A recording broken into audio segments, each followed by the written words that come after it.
Los romanos rara vez conquistaron lugares que no estaban ya desarrollados económicamente, lo que significa que los habitantes ya practicaban una forma sofisticada de agricultura con rotaciones de cultivos. Pero hay excepciones. Por ejemplo, la Galia, conquistada por César porque necesitaba gloria y dinero para que su carrera avanzara en la dirección correcta. También está Dacia, conquistada porque Trajano escuchó sobre las minas de oro al norte del Danubio y porque las montañas de los Cárpatos proporcionaban una defensa más fuerte que el Danubio. También Britania, conquistada porque Claudio ya tenía el nombre, gracias a su padre Germanicus, y quería agregar Britannicus con fines de propaganda.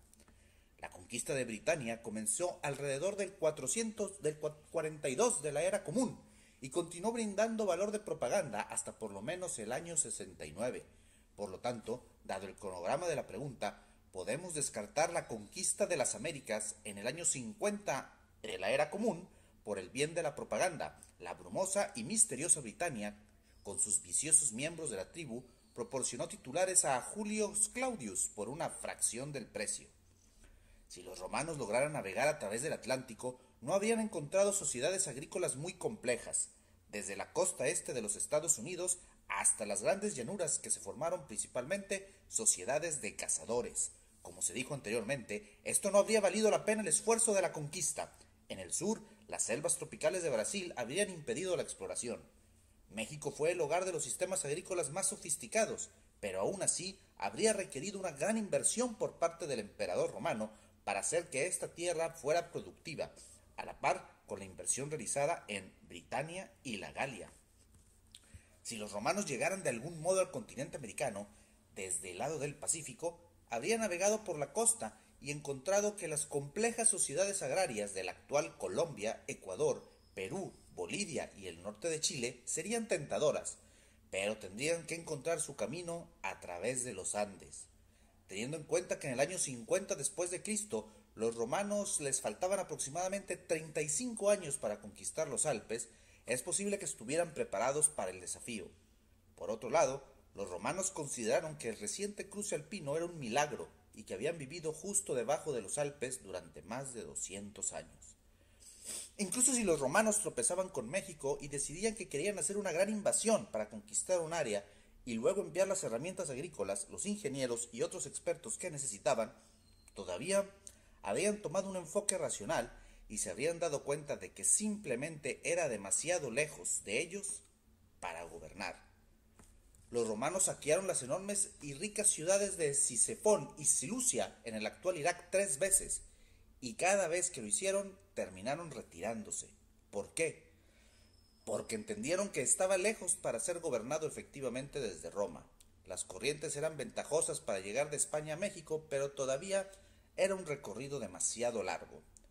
Los romanos no estaban dispuestos a aferrarse a Cesipión y Seleucia, cerca del actual Bagdad, dos de las ciudades más ricas del mundo, porque estaban demasiado lejos para gobernar. La idea de que estarían dispuestos a gobernar las colonias en América es una tontería. Las legiones habrían venido y dejado sin siquiera intentar conquistar. Tal vez habría misiones comerciales, y dado que la mayor parte de la tecnología romana se transmitió a los europeos en la Edad Media, existe la posibilidad de que Estados Unidos desarrolle vínculos a largo plazo con Europa mucho antes, y el intercambio cultural y tecnológico permitiría que Estados Unidos se desarrollase a la par de Europa. Como resultado, los nativos americanos no se sorprenderían con la viruela y la pólvora 1450 años después, y la etnicidad estadounidense sería muy diferente a la actual. Para el registro, los romanos probablemente habrían llamado al Nuevo Mundo Ceres, que era lo que llamaban a China, de la misma manera que Colón llamó a las primeras islas que vio Indias. Nunca se cruzaron con China, pero lo sabían. Existía y los locales eran bárbaros. Según esta línea de tiempo, los romanos eran un imperio tan terrestre que tenían más probabilidades de conquistar la India que conquistar las Américas. Pues Roma amaba la riqueza y el poder. Por ejemplo, Egipto. Tenían poco uso para las fronteras, excepto como vehículos para expandir la gloria. Luchando contra la edad de piedra, los pueblos de América del Norte no habían tenido ninguna atracción para ellos, ni siquiera los incas o los aztecas. Ellos sabían muy bien de las tierras más allá del sur de África, pero no fueron. El oro, la sal y los esclavos llegaron del Sahara con bastante facilidad de sus provincias. Hay toda la evidencia de que Egipto negoció fuertemente con la India más allá de la época romana. Roma seguramente conocía estos hechos. La riqueza para ellos era donde podían cultivarse las aceitunas y el vino. Así que solo nos queda especular un escenario posible en el que el Imperio Romano pudiera conquistar las Américas. En el año 78 a.C., el Imperio Romano recibe una nueva técnica de construcción naval a partir de las innovaciones en Grecia y navega hacia el oeste en un esfuerzo por encontrar la fuente de las especias después de ser expulsado del Imperio de Parchián por tensiones con el estado títere romano de Armenia. La flota es pequeña y al final aterriza en el moderno Puerto Rico. Allí establecen un campamento y comienzan la integración y la romanización de los locales.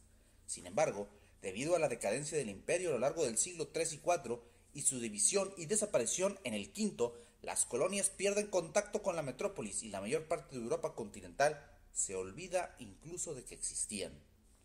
Las colonias comienzan a expandirse debido a las bases preexistentes en el continente americano y al control del comercio en la zona. Todo esto está olvidado por Europa. Las colonias se expanden y cuando los europeos se enteran de su existencia, son un imperio en pleno derecho. Navegando desde Hispania o Mauritania, nuestros romanos serían rápidamente transportados por Canarias hacia la isla de Canarias y Cabo Verde. Después de conquistar estas islas y de establecer las bases para una mayor exploración, continúan hacia el sur, hasta llegar a la corriente ecuatorial del norte, y llegan a las islas de Sotavento en el año 45. Allí se encontraron con la cultura salaloide, parte de los aruac, un grupo étnico originario de América del Sur. El contacto es bastante amistoso, pero al no encontrar nada interesante allí, los romanos se van. Siguen el archipiélago de las Antillas hasta encontrar a Cuba, donde un huracán destruye los barcos. Los sobrevivientes están varados entre los nativos y la expedición es olvidada por el mundo romano. El 28 de octubre de 1492, Colón y su tripulación encontraron una cultura nativa como ninguna otra.